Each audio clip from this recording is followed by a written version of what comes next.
तो यहाँ का जो कोस्ट का एरिया है ये ठंडा होगा, टेम्परेचर यहाँ पे कम होगा बिकॉज ऑफ कोल्ड करेंट्स। वहीं अगर वार्म और जो गर्म हवाएं हैं वो ठंडी हवाओं के ऊपर आ जाती हैं, तो इससे क्या होता है, टेम्परेचर इन्वर्स हो जाता है। तो इसे और इस प्रोसेस को बोलते हैं एयर ड्रेनेज इन डिक्रीज होगा, लेकिन इन्वर्स हो जाए, हाइट बढ़ रही है और टेम्परेचर भी क्या हो रहा है, इंक्रीज हो रहा है। कॉज क्या है?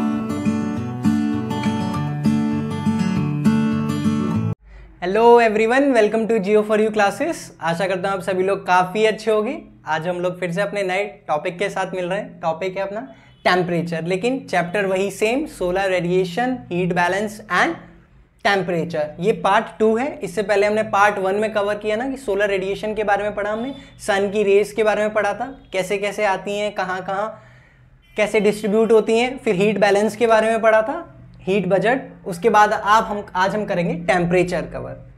तो स्टार्ट करते हैं कि टेम्परेचर क्या है। जैसे हमें पता है कि हमारी जो सन है वो सन की रेज आती हैं हमारे अर्थ पे और हीट करती हैं।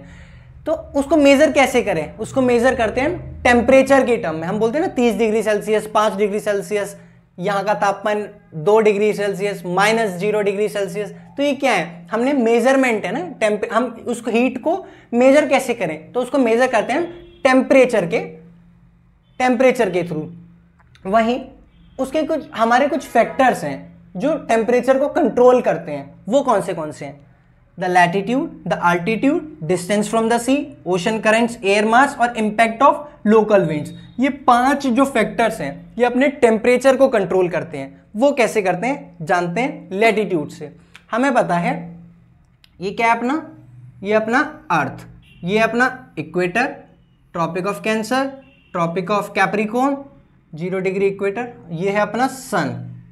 ये क्या है?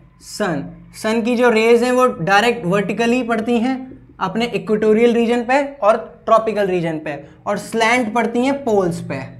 तिरछी क्या पड़ती हैं? तिरछी किरणें कहाँ पड़ती हैं? अपने पोल्स वाले एरिया पे, और टेम्परेट रीजन पे उससे भी कम। तो इससे इस डायग्राम से आपको समझ आ रहा होगा ना कि सबसे ज्यादा हीट कहाँ होगी? सबसे ज्यादा इक्वेटोरियल रीजन में हीट होगी। क्यों? सन की रेज क्या है, एकदम वर्टिकली डायरेक्ट पड़ रही हैं, और वहीं यहाँ स्लैंट पड़ रही हैं। तो स्लैंट यहाँ पे पोल्स में क्या है, तभी तो यहाँ पे ग्लेशियर्स हैं, क्योंकि यहाँ पे टेम्परेचर कम होता है, क्योंकि सन की वहाँ जो रेज है वो पहुंच ही नहीं पा रही है। तो इस तरीके से जो लैटिट्यूड का फर्क है, फैक्टर है, वो ये है। इस तरीके से लैटिट्यूड टेम्परेचर में वेरिएशंस लाता है। वहीं हम बात करते हैं अल्टीट्यूड की। अल्टीट्यूड की बात करें, अपना एक माउंटेन है, ये है अपना माउंटेन। तो जो अल्टीट्यूड, जैसे जैसे हम माउंटेन्स के ऊपर जाते हैं, जैसे जैसे हम माउंटेन के ऊपर जाते जाएंगे, यहाँ पे अभी टेम्परेचर था 30 डिग्री सेल्सियस, यहाँ हो जाएगा 15 डिग्री सेल्सियस, यहाँ हो जाएगा 5 डिग्री सेल्सियस। ऐसा क्यों हो रहा है? ऐसा जैसे जैसे हाइट इंक्रीज होती रहती है, टेम्परेचर डिक्रीज होता रहता है। हमें बस इतना जानना है कि जैसे जैसे हाइट इंक्रीज होगी, टेम्परेचर क्या है, इंक्रीज होता रहेगा। तो ये है अल्टीट्यूड इफेक्ट। हम लोग जाते हैं ना मनाली में, रोहतांग में, कहते हैं ना लद्दाख में, कितनी हाइट पे है वो, 5 से 6 हज़ार की हाइट पे, तो हम क्या कहते हैं, यार सांस नहीं आ रही है, ऑक्सीजन की कमी हो जाती है, टेम्परेचर क्या है, कम हो जाता है। तो ये हो गया अपना अल्टीट्यूड इफेक्ट। अब हम बात करते हैं distance of the sea. Distance of the sea लिखा मैंने, distance from the sea, distance from the sea. ये कैसे इफेक्ट डालता है? ये डालता है इस तरीके से। ये है अपना ओशियन, ये है अपना लैंड। ये क्या है? ये है अपना ओशियन, ये है अपना लैंड।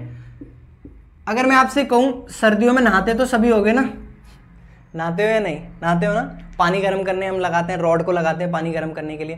तो ऐसा तो नहीं है रॉड लगाते ही फिर हम बहुत सारे काम करने लगते हैं, अपने कपड़े प्रेस करने लगते हैं, कोई ब्रश करने लगता है, कोई ब्रेकफास्ट करने लगता है कि भाई पानी गर्म कराने लगा रखा है। तो हमें पता है जो पानी है उसकी क्या प्रॉपर्टी है कि वो जो गर्म होता है, वो ये सन है, सन की जो रेज आ रही हैं, सन की रेज लैंड पे भी पड़ रही हैं और ओशन पे भी पड़ रही हैं, लेकिन ओशन देर में गर्म हो रहा है, लैंड जल्दी गर्म हो गया। हमें पता है जो पानी की प्रॉपर्टी है, पानी क्या है, बहुत देर में गर्म होता है और वहीं ठंडा भी बहुत दिन। जैसे फिर से हम नहाने वाला एग्जांपल लेते हैं कि हमें पानी गर्म कराने लगा था, हमने इतने सारे काम कर लिए, अपने कपड़े प्रेस कर लिए, अपने ब्रश कर लिया, ब्रेकफास्ट कर लिया, पानी गर्म अब हुआ है। अब क्या करें, हम बाथरूम में लेके गए इस पानी को, और वो क्या है, ये तो बहुत गर्म है। आप क्या कर रहे हैं, उसको ठंडा करने में लग रहे हैं, और हमें ये भी पता है ठंडा कब होगा, थोड़ी देर बाद होगा, टाइम लगेगा। तो इसी तरीके से ओशन है, गर्म बहुत देर में होता है और ठंडा भी बहुत देर में होता है। वहीं अगर हम लैंड की बात करें, जल्दी गर्म हो जाता है और जल्दी ठंडा हो जाता है। तो जो टेम्परेचर में क्या है, वेरिएशन आएगा ना, टेम्परेचर में क्या है, वेरिएशन आएगा।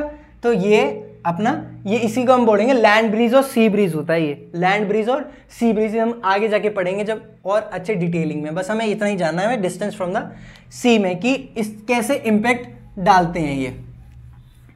वहीं हम बात करें ओशन करंट्स और एयर मास की। ओशन करंट्स और एयर मास। ओशन करंट्स क्या होते हैं, अपने ओशंस में, जैसे अपने ओशंस में कुछ करंट्स चलते हैं, अपने ओशंस में कुछ, ये अपना ओशियन। करंट्स दो टाइप्स के होते हैं, करंट्स हैं वो दो टाइप्स के होते हैं। कौन से जो करंट्स हैं, एक होता है कोल्ड करंट्स और एक होते हैं वार्म करंट्स। ठीक है, एक होता है कोल्ड करंट्स, एक होता है वार्म करंट्स। चल क्यों रहे हैं, बिकॉज ऑफ विंड। तो अगर हम बात करें इस कोस्ट पे, ये क्या कोस्टल एरिया है, ये लैंड है और ये पूरा कोस्टल एरिया है। अगर इस लैंड पे क्या चल रहे हैं, यहां चल रहे हैं कोल्ड करंट्स। क्या चल रहे हैं, कोल्ड करंट्स। यहां पे चल रहे हैं कोल्ड करंट्स। तो यहां का जो कोस्ट का एरिया है ये ठंडा होगा, टेम्परेचर यहां पे कम होगा बिकॉज ऑफ कोल्ड करंट्स। वहीं अगर वार्म करंट चल रहे हैं तो वार्म करंट की वजह से जो कोस्ट है, ये क्या है, यहां चल रहा है वार्म करंट, तो जो कोस्टल एरिया है वो इंपैक्ट होगा इससे। तो जो कोस्टल एरिया है, यहाँ पे क्या होगा, यहाँ पे जो टेम्परेचर है वो ज़्यादा होगा as compare to this coastal area because of warm current and cold current. तो इस तरीके से इम्पैक्ट डालते हैं। जब कोल्ड करंट्स, वार्म करंट्स के बारे में जब हम ओशनोग्राफी पढ़ेंगे उसमें और डिटेलिंग में पढ़ेंगे कि कितने टाइप्स के करंट्स होते हैं, कहाँ कहाँ कोल्ड करंट्स हैं, कहाँ कहाँ वार्म करंट्स हैं। अभी बस हमें इतना ही जानना है, हम फैक्टर्स ही तो जानने हैं, तो अभी हम फैक्टर्स को जानते हैं।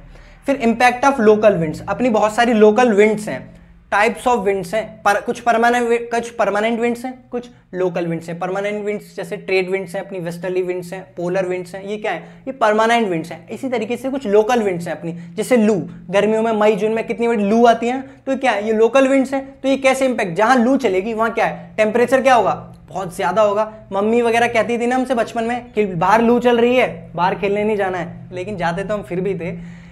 इसी तरीके से बचपन याद आ जाता है यार, ऐसे बोलते बोलते है ना, पढ़ाते पढ़ाते थोड़ा बचपन में भी चले जाना चाहिए। आप लोग भी मिस करते होगे अपने बचपन को, मैं तो काफ़ी ज़्यादा करता हूँ।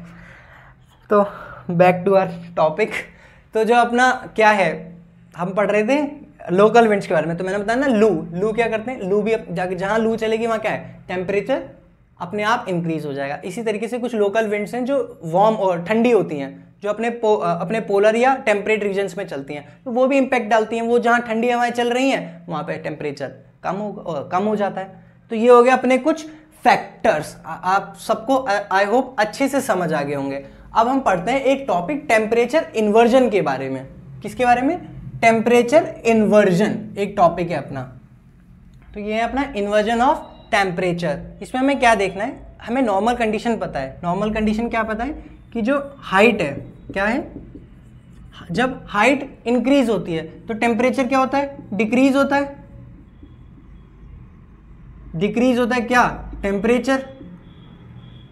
ये होती है नॉर्मल कंडीशन। वहीं अगर मैं कहूं ये सिचुएशन रिवर्स हो जाए, अगर हाइट इंक्रीज हो रही है उसके साथ साथ टेम्परेचर भी इंक्रीज हो, उसके साथ साथ टेम्परेचर भी इंक्रीज हो हाइट के साथ साथ, इस सिचुएशन को कहते हैं क्या, इस सिचुएशन को कहेंगे हम इन्वर्जन ऑफ टेम्परेचर। ये ज़्यादातर कहाँ होता है, ये ज़्यादातर होता है पोलर एरियाज में। कहाँ पे, पोलर एरियाज में। और होता है कहाँ पे, रात में। अगर माउंटेन्स में होता है रात के टाइम और अर्ली मॉर्निंग्स के टाइम, क्योंकि सबसे ज़्यादा टेम्परेचर कम होता है ना वहीं पे।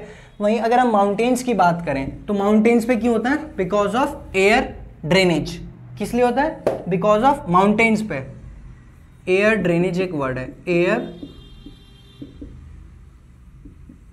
Air drainage. इसकी वजह से माउंटेन्स पे क्या होता है, इसकी वजह से माउंटेन्स पे टेम्परेचर इन्वर्जन होता है या इन्वर्जन। हाँ, कि एयर ड्रेनेज क्या होता है, जब रात, जान लो रात का समय है और जो ठंडी हवाएं हैं वो नीचे की तरफ वैली की तरफ आती हैं और जो गर्म हवाएं हैं वो ठंडी हवाओं के ऊपर आ जाती हैं। तो इससे क्या होता है, टेम्परेचर इन्वर्स हो जाता है। तो इसे और इस प्रोसेस को बोलते हैं एयर ड्रेनेज इन माउंटेन्स। तो समझ आया ना कि इन्वर्जन ऑफ टेम्परेचर क्या होता है, जब नॉर्मल सिचुएशंस क्या होती है, हाइट बढ़ेगी टेम्परेचर डिक्रीज होगा, लेकिन इन्वर्स हो जाए, हाइट बढ़ रही है और टेम्परेचर भी क्या हो रहा है, इंक्रीज हो रहा है। कॉज क्या है उसके, कॉज किसकी वजह से, जब cold air warm air cold air पर के ऊपर लाई कर जाए, ओवरलाई कर जाए, किसकी, वार्म एयर। जैसे ये कोल्ड एयर है, ये कोल्ड एयर है, इसके ऊपर क्या आ गई, इसके ऊपर आ गई वार्म एयर, इसके ऊपर आ गई वार्म एयर। तो ये क्या हो गया कि इन्वर्जन ऑफ टेम्परेचर हो जाएगा। और सबसे ज़्यादा कहाँ होता है, पोलर रीजन्स में।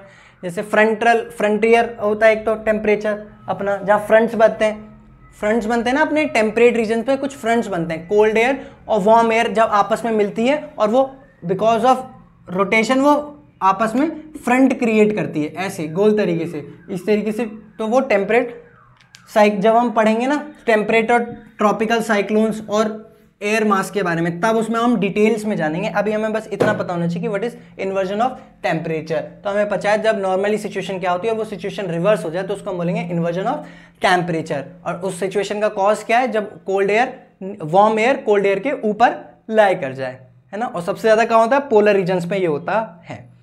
आई होप अच्छे से आप लोगों को ये टॉपिक भी समझ आ गया होगा। जो नहीं समझ आया हो प्लीज़ कमेंट करके ज़रूर बताओ यार, कमेंट करके प्लीज़ ज़रूर बताया करो। क्यों, उससे मुझे एक चीज़ तो समझ आएगी ना कि आप लोगों को क्या समझ आ रहा है, क्या नहीं समझ आ रहा है। मैं यहाँ पे मेहनत करता रहूँगा, मुझे रिस्पॉन्स में ये नहीं दिखेगा कि आप लोगों को क्या चाहिए और या मैं और क्या अच्छा कर सकता हूँ आप लोगों के लिए। तो प्लीज़ ये चीज़ मुझे ज़रूर बताया करो, ठीक है। तो तब तक के लिए मिलते हैं, बाय बाय नेक्स्ट वीडियो में। Thank you so much.